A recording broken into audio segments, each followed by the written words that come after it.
Hello, നമുക്കിന്ന് 44 അരവണ്ണമുള്ള ആൾക്ക് വേണ്ടിയിട്ട് ഒരു സ്ട്രെയിറ്റ് പാൻറ്റ് തയ്ക്കാം.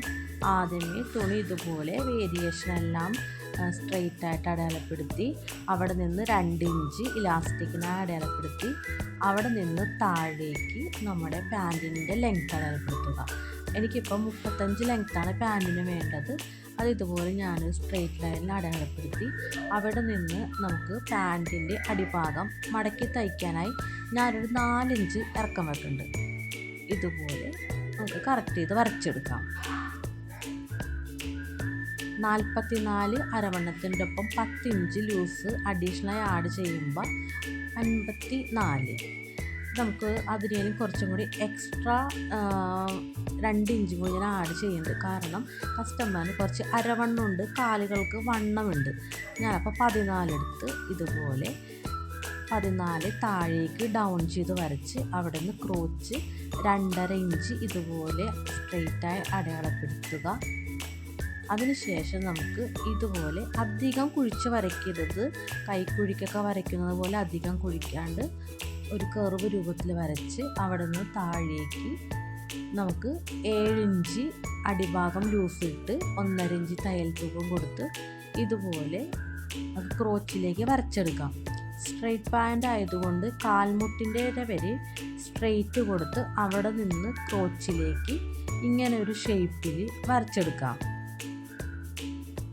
ആളുകൾ എപ്പോഴും പാൻറ്റിന് പറയുന്ന ഒരു പോരായ്മയാണ് ഞങ്ങൾ നടക്കുമ്പോൾ ക്രോച്ച് ഇറുകിയിരിക്കണം, കയറിപ്പോഞ്ഞ് കാലിൻ്റെ അടിഭാഗത്ത് മുകളിലേക്ക് പൊങ്ങി നിൽക്കുന്നതൊക്കെ. നമ്മൾ ഇതുപോലെ 2.5 ഇഞ്ച് നമ്മൾ എക്സ്ട്രാ ആഡ് ചെയ്ത് വരച്ച് ഇതുപോലെ തയ്ച്ച് കഴിഞ്ഞാൽ നമുക്ക് ആ ഒരു പ്രശ്നങ്ങളൊന്നും ഉണ്ടാകില്ല. ഇപ്പോൾ ഞാനിതെല്ലാനും ആ വരയിൽ കൂടി കട്ട് എടുത്തിട്ടുണ്ട്. ഇനി നമുക്ക് സ്റ്റിച്ച് ചെയ്യാം. സ്റ്റിച്ച് ചെയ്യണ സമയത്ത് മെറ്റീരിയലിൻ്റെ നല്ല വശങ്ങൾ മുഖാമുഖം ഇതുപോലെ വെച്ച് ക്രോച്ച് ആദ്യം തയ്ച്ചെടുക്കാം. 2 സൈഡിലെ ക്രോച്ച് ഇതുപോലെ തയ്ച്ചെടുക്കാം. 4 ഇഞ്ച് ഗ്യാപ്പ് ഇട്ട് തയ്ച്ചെടുക്കാം. ഞാൻ ലോക്ക് ചെയ്തിട്ട് ഒരു 3 അടിപ്പ് അടിച്ചു കൊടുക്കുന്നുണ്ട്. കാരണം നമുക്ക് ഡ്രസ്സിലെല്ലാം കയറുമ്പോഴും വണ്ടിയിലൊക്കെ കയറുമ്പോൾ നമുക്ക് കാലൊക്കെ പൊക്കുമ്പോൾ നമുക്കൊരു കംഫർട്ടായിട്ട് വേണമല്ലോ, സ്റ്റിച്ച് വിട്ടൊന്നും പോയത്. അതുകൊണ്ട് ഞാൻ 3 അടിപ്പിട്ട് കൊടുത്തിട്ടുണ്ട്. ഇപ്പുറത്തെ സൈഡും അതുപോലെ തന്നെ ക്രോച്ച് ജോയിൻ്റ് ചെയ്തെടുക്കാം. അതിനുശേഷം ഞാൻ ഓവർലോക്ക് മെഷീനിൽ സൈഡ് ലോക്ക് ചെയ്തെടുക്കുന്നുണ്ട്. ഇതുപോലെ 2 ക്രോച്ചും ലോക്ക് ചെയ്തെടുത്തതിന് ശേഷം അടിഭാഗം നമുക്ക് 4 ഇഞ്ച് ഗ്യാപ്പിൽ നമ്മൾ വരച്ചാക്കണ വരയിൽ വെച്ച് നമുക്ക് ഉള്ളിലേക്ക് അടിച്ച് ഫിനിഷ് ചെയ്തെടുക്കാം.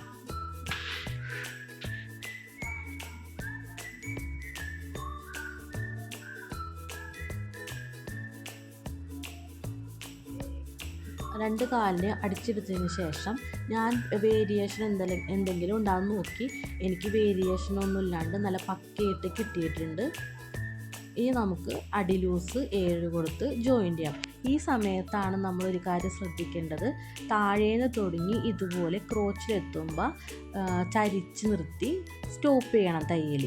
എന്നിട്ട് നമ്മൾ തുണിയെ മറിച്ചെടുത്ത് ഇപ്പുറത്തെ കാല് ഇതുപോലെ അടിച്ച് നമ്മൾ നേരത്തെ ചെയ്ത സെയിം പ്രോസസ്സിൽ തന്നെ ഇതുപോലെ അടിച്ചെടുക്കണം. അല്ലാന്നുണ്ട് നമ്മൾ അടിഭാഗം കൂട്ടി ഇപ്പുറത്തെ കാലിലേക്ക് സ്ട്രെയിറ്റ് അടിച്ച് പോയി കഴിഞ്ഞാൽ നമ്മൾ പാൻറ് ഇട്ട് കഴിയുമ്പോൾ മുകളിലേക്ക് കയറി നിൽക്കും. അതൊരു അഭംഗിയുമാണ്. ഇട്ട് കഴിയുമ്പോൾ ഒരു ഭംഗി ഉണ്ടാവില്ല.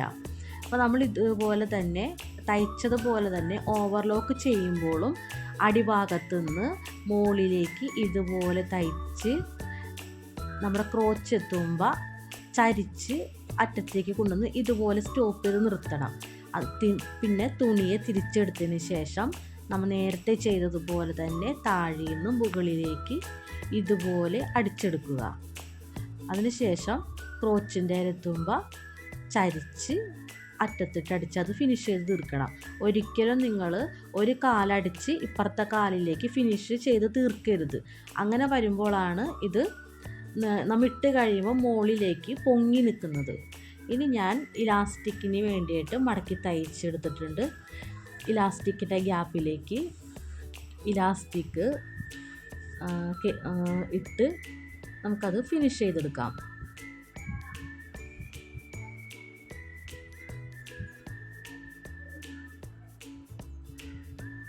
ഞാനിപ്പോൾ ഇലാസ്റ്റിക് ഇട്ട് ഫിനിഷ് ചെയ്തെടുത്തിട്ടുണ്ട്.